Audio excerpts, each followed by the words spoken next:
مكابا كان الماء كان فرق كله واقعية تقوامين جالتم توتا في كبجم توتا ماتي واقعية نجيني واقعية بكجرتني في لفجرتني تسني فاتا وجتشاتي هيا أكما بيكامو دانيو استديون دعوت توتا هدو أكما كابو يوتيوب سا سبسكرايب gochuudhaan دان sagantaalee adda addaallee waraabsifachuuti dandeessu.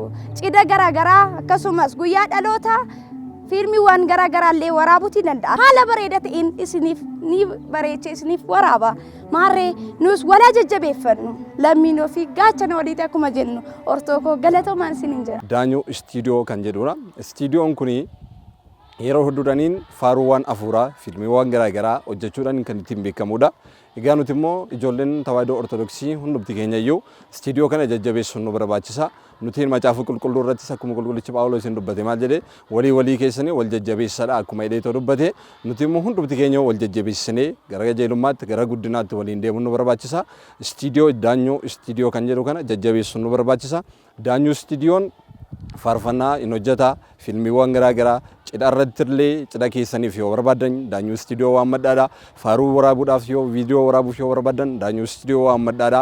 Sargii lidatii garaagaraatiif fi cidha hundumaa irratti Daanyoo istiidiyoo waan maddaadha. Keenya iyyuu yuutuubii Daanyoo istiidiyoo kan jedhu kana jajjabeessaa feesbuukii Daanyoo istiidiyoo jedhu hundumti keessanii jajjabeessa ta'u faaruuwwan garaagaraa achiin jiru kana tiiktookii isaallee hundumaayyuu fooloo gochuudhaaniin akka jajjabeessitan maqaa waaqayyootiin isin beeksisna. Daanyoo istuudiyoo. Daanyoon istuudiyoo kana dura tajaajiloota garaagaraa kennuudhaan viidiyoo akkasumas illee faaruu garaagaraa hojjechuudhaan ni beekama. Marree ammas hojii isaa viidiyoowwan akkasumas illee audiyoo viidiyoo hojjechuudhaan footoo baayinerii akkasumas illee loogoo garaagaraa stiikerii hojjechuudhaan tajaajila ni kenna. Marree isinis Daanyoo istuudiyoo quunnamtanii cidha keessan waraabsifachuu, faaruu keessan waraabsifachuu, akkasumas illee yaa'ii afuuraa gurguddaa akkasumas guyyaa dhalootaa fi guyyaa cidhaa waraabsifachuu ni dandeessu. Daanyoo istuudiyoo quunnamuudhaaf lakkoofsa bilbilaa kanaan argachuu dandeessu. Daanyoo istuudiyoo. Daanyoo istuudiyoo kan jedhamu koomentii share subscribe gochuudhaan duukaa ta'aa warri viidiyoo barbaadan viidiyoo faarfannaa viidiyoo happy birthday warri barbaadan guyyaa dhaloota keessanii suuranis ta'e viidiyoodhaan siniif qopheessuudhaaf obboleessi keenya Daanyoo istuudiyoon dhufeera. FB isaa jala galtanii teelegiraamii isaa jala galtanii yuutuubii isaa jala galtanii subscribe koomentii akka gootan siniin jenna. Ortookoo nuuf jabaadhaa. Daanyoo istuudiyoon hojiilee garaagaraa hojjechuuf hojjetaas kan ture haala mijeeffatee bifa addaatiin jalqabee jira.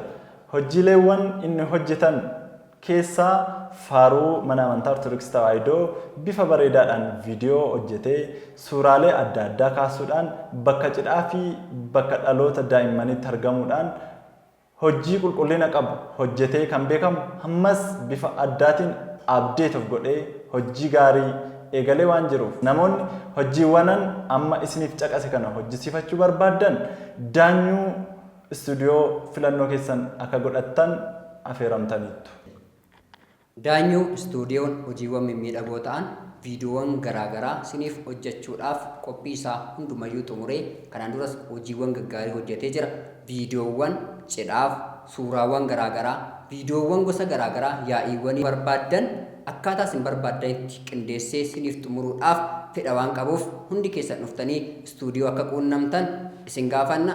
Daanyoo istuudiyoo. Kabajamtootaa fi jaalatamtoota maatii Waaqayyoo nagaan Waaqayyoo isiniif haa ta'u jechaati har'a misiraachoo tokkoon isiniif fidee dhufe. Innis maalidha yoo jettan Daanyoo istuudiyoo akkuma beekamu hojiiwwan garaagaraa hojjetuudhaan beekama. Kanas ammars kana booda namoonni isa barbaadan waraabbii faaruu akkasuma lidatii irratti sargiiwwan baanaarii garaagaraa hojjisiisuudha. Daanyoo istuudiyoon kanaan dura viidiyoowwan gaggaariif mimmiidhagoo ta'an hojjetee dhalootaaf gumaachuun isaa ni beekama. Ammas maarree namoonni hojii qulqullina qabu barbaadan kiliippiiwwan viidiyoo gaggaarii poosteraa fi hojiiwwan barbaadan hundayyuu lakkoofsa bilbilaa armaan gadii fayyadamuudhaan argachuu dandeessu.